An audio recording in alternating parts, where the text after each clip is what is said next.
Hi folks, Nella here with Umeko's pet, two-headed fox. Well, okay, pet might be a strong word, but it does follow her around and eat her food and sleep by her, and basically does everything a pet should do other than respond to orders, but, I mean, cats don't do that, so maybe the two-headed fox is like that. Now, it's been a while since I've talked about Umeko. Mostly, I'm going to be honest here, mostly because Umeko is not currently in my house. She's in storage at my fiance's because Umeko is supposed to be a Christmas present from a whole bunch of people to me, and I am not allowed to play with her until July, when I do some customization, and then I'm not allowed to play with her again until either my birthday or Christmas. I think it's honestly looking like Christmas at this point. So you can imagine my shock when around midnight I woke up. Oh, maybe I just didn't fall asleep in the beginning, to begin with, and I had a whole bunch of ideas for what happened to Umeko before she came to the Walled City. Okay, quick reminder of Umeko. Umeko is my Volks SD13 Megu Old Skin. And there was my cat. I don't know if you can hear him, but he is yowling. Yes, I know they're doing work outside. It's scary and loud, isn't it?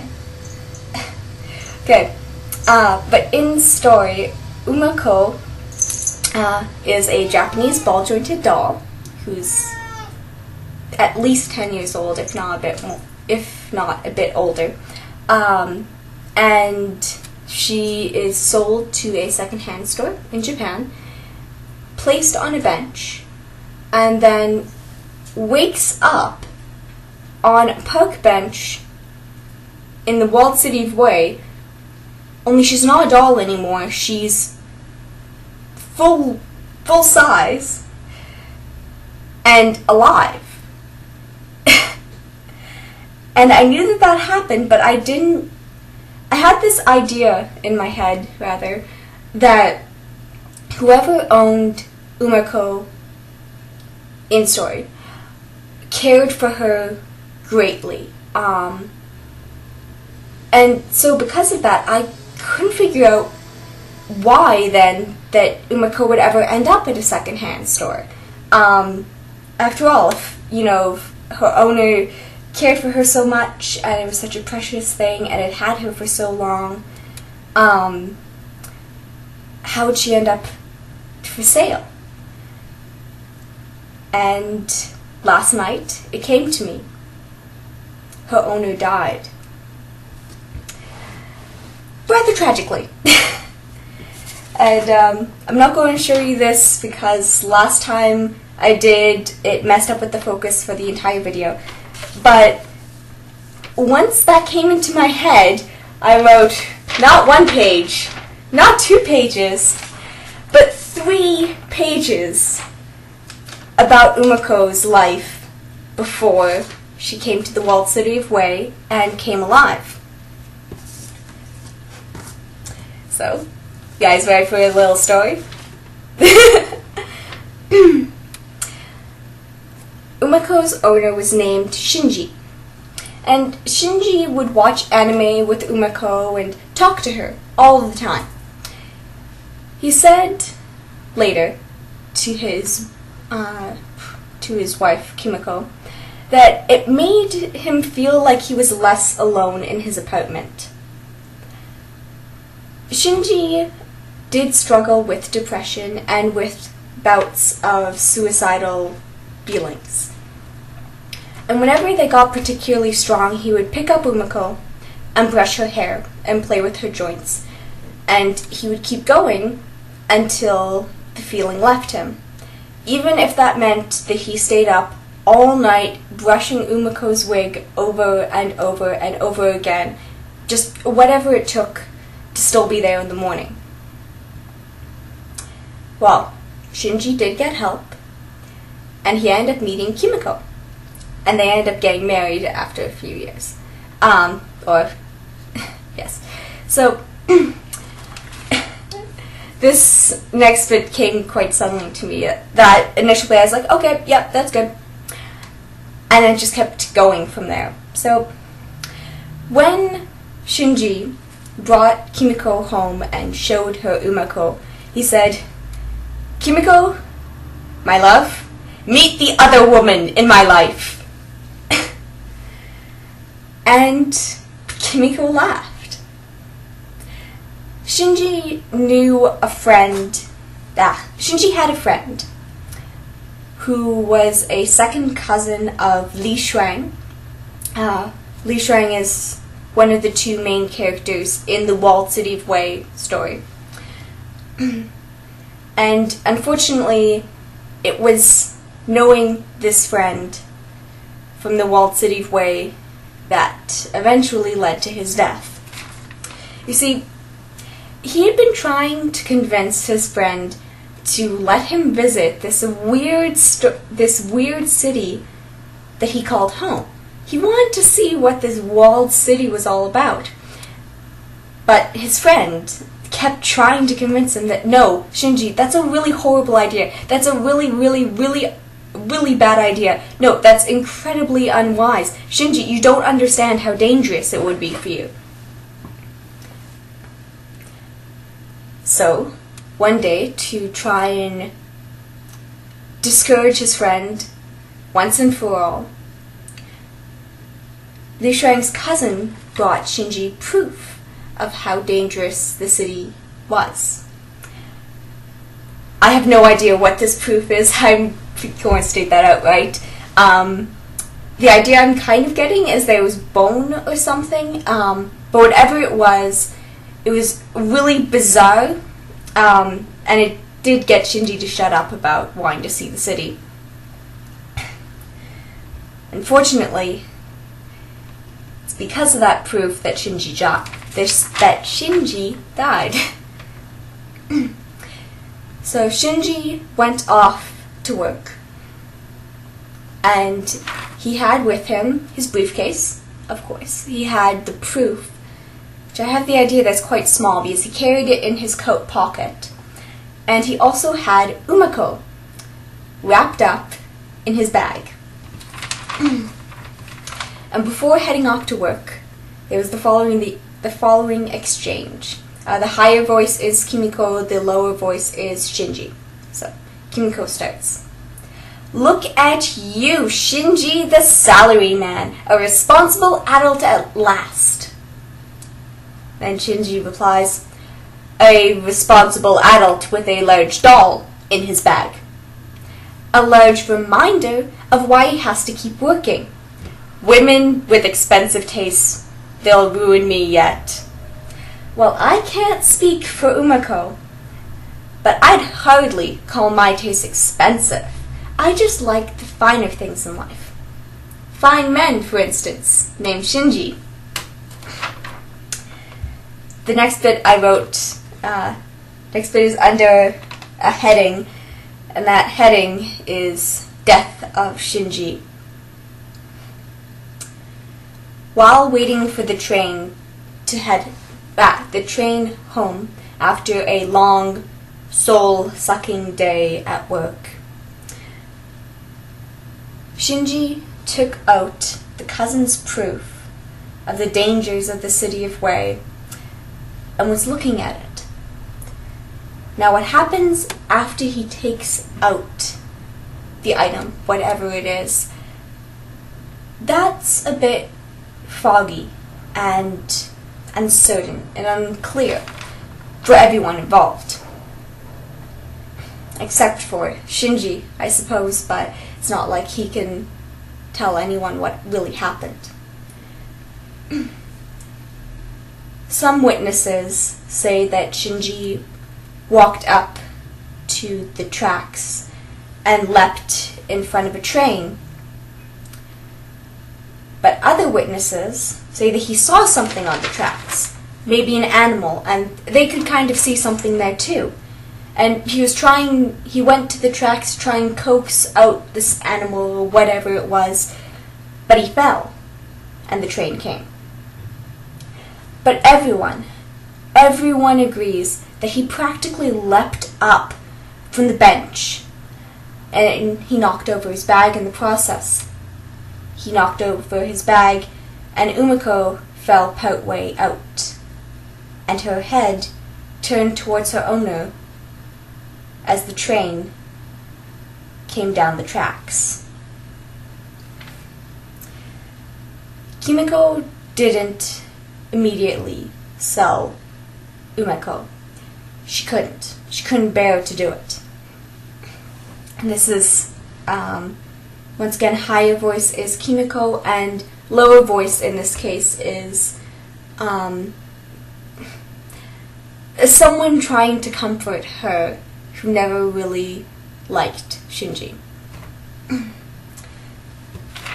So Kimiko, as before, begins. She was like Shinji's firstborn, his daughter, his only child now, and she saw it happen. He wouldn't want me to get rid of her, not after such a traumatic thing. You're acting as if she's alive. Oh, this is nothing compared to all the times I found Shinji watching anime with her and asking for her take on things. Worse yet, the Rosen Maiden marathons. Kimiko, Shinji was nuts. He jumped into that train. Get out. But Umeko was Shinji's coping tool, not Kimiko's. For her, the doll was a constant reminder of him and what she had lost. Li Shuang's cousin, the one whose object unfortunately led to all of this happening, well, he came by the apartment soon after the accident and gave his condolences. And he also came by a few years later and asked Kimiko a strange question. Did she still have Shinji's doll? The doll that was in his bag that fateful day? And Kimiko said, "No, I don't." Because a few years after Shinji's passing, Kimiko couldn't stand it any longer. The mere sight of Umeko, the silent witness to Shinji's death, it was enough to bring her to tears. So she decided to sell Umeko and all of Shinji's remaining collections. But the main thing was she had to get rid of Shinji's precious angel. She'd never be able to move beyond his death if she didn't. Li Shuang's cousin was shocked to know of Kimiko's decision.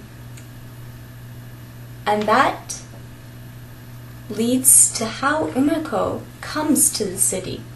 Because Li Shuang's cousin finds out from Kimiko the store that Umeko has been sold to. So he goes to the store and he purchases Umeko. And he brings her to the city. And I don't know how, and I don't know why, but somehow, for whatever reason, when she comes to the city, when Li Shuang's cousin brings her as a doll into the city, she comes alive. It's very confusing for everyone, because you couldn't quite imagine. But our story doesn't end there. It doesn't end with Kimiko. You see, Kimiko also went to the store where Umeko had been sold because she was feeling guilty about getting rid of one of Shinji's most prized possessions, an object that she had really grown attached to in her mourning. but the doll is already gone. But Kimiko and her story continue. When Li Shuang's cousin, Shinji's old friend, next visits, Kimiko confronts him, certain that he must have purchased Umeko and she wants her back. Umeko was Shinji's angel and has become hers. So the cousin, the old friend, explains that Umeko now lives with his younger second cousin Li Shuang and her friend. But maybe he can get Umeko to send her a postcard. Kimiko, of course, is pissed off at this point. Sure, she's not acting the most rationally, demanding a doll back. And maybe she's letting her emotions guide her, but that's no reason for him to act like she's a child. Like he has to make up a fantasy of a doll being able to write something to her. But later that month, she does indeed find an envelope. And in that envelope is a postcard that is addressed to her. Instead of a stamp or mark from a post office, it says, "Delivery by," and the name of Shinji's old friend. Messenger by Messenger par excellence. There's no return address, but there is a note. For replies, please contact courier. The postcard is a Yoshitomo Noa print. This one, to be precise. And it was Umeko, for the letter says that it is from Umeko. It writes about Li Shuang and her friend Sujin at length. She describes her sadness at being sold and her lingering sense of failure for, quote, not being a good enough angel to stop what happened before it happened. Kimiko is inclined to disregard the whole thing as an elaborate joke, but for one detail. I hope the embroidery is progressing well, though I can't stop wondering what you were going to use the gold thread for. No one, not a single person, knew about that. It was Shinji's idea that they both learn something artistic. But Kimiko was too self-conscious to ever show anyone what she was working on. And even if Shinji had told his friend about the embroidery, there was no way he could know about the gold thread. The thread she'd bought after Shinji's death. The thread that she had rolled through her fingers, listing off endless designs that she could make with it, Umeko by her side. The crown would be regal, but the wings would be stunning. Flowers would be more versatile, I think. But anything you choose will be lovely, I'm sure, since anything you'll make will be beautiful, though not as beautiful as you. And at reading this, tears began to fall. Shinji, her darling Shinji, had told her so many times that when she got frustrated over her inexperience and difficulty with art, she didn't know how, but somehow Shinji's old friend, the cousin of Li Shuang, the man from the Walled City of Wei, he had indeed brought her a postcard from Umeko, a living, breathing, thinking, feeling Umeko, a silent witness to sorrow no longer. Kimiko knew precisely what to do with the gold thread now. With nimble fingers, she began to stitch the petals of a flower, the flower of a blossoming plum tree. The flower of a plum tree for her and Shinji's sweet plum child. I really did not expect that to be as long as it came out to be. Holy crow! Oh my god, I'm so sorry that turned out so long. I didn't want to say it fast because that's not how you read something like that. Anyway, I hope that the ending wasn't too schmaltzy. I don't know.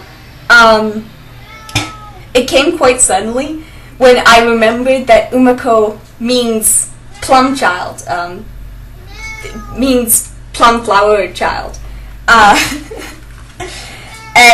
Yeah, so like I said, this is the postcard that Umeko sends Kimiko.